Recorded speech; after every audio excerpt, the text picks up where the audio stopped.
Donc la dernière, ce coup-ci, ce qui n'enlève la finalité qui n'enlève absolument rien de tout ce que j'ai dit entre temps, ce qu'on pourrait considérer comme des apartés, ce que j'appelle des apartés en général, souvent qui en sont d'ailleurs d'une certaine manière, mais qui correspondent de toute façon encore et toujours complètement au sujet, hein, qui au pire des cas sont des extensions voilà, ou des précisions pour comprendre de toute façon le sujet.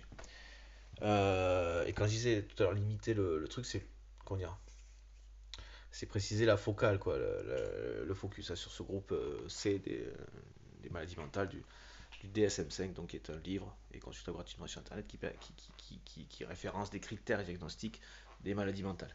Et donc ces psychopathes, narcissiques et sociopathes, ces trois maladies qui sont les seules qui composent ce groupe, sont regroupées dans ce qu'il appelle le groupe C, des troubles de la personnalité, il me semble.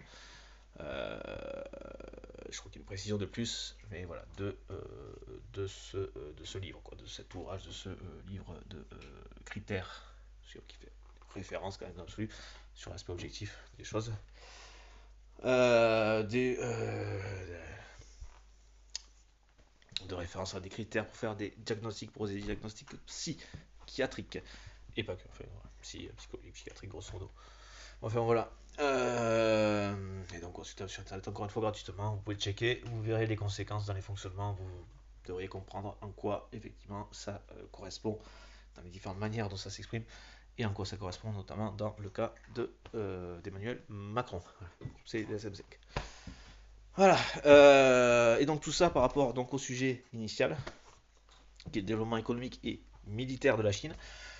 Donc en tant que tel, c'est un pays qui pourrait être reconnu et qu'il est dans son développement économique, ça, il n'y a, a pas de souci, dans une certaine dimension, dans sa dimension économique, c'est la deuxième puissance économique du monde. Il n'y a pas d'autre planète où il y a d'autres puissances économiques en comparaison, la seconde. C'est pas, voilà, pas comme si c'était les derniers, quoi.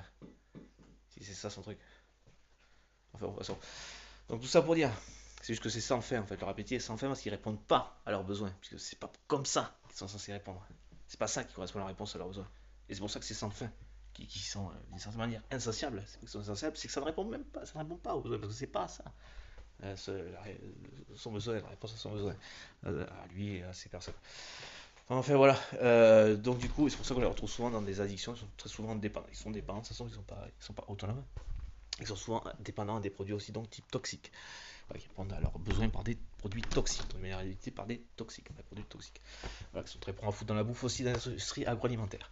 Donc voilà, grosso modo, vous virez Trump, on peut dégager Poutine facilement et il n'y a plus de problème non plus avec Monsieur Jinping, puisque il y a quelque chose qui va retenir là-dedans, qui à mon avis retient déjà. Et ça, ça voilà,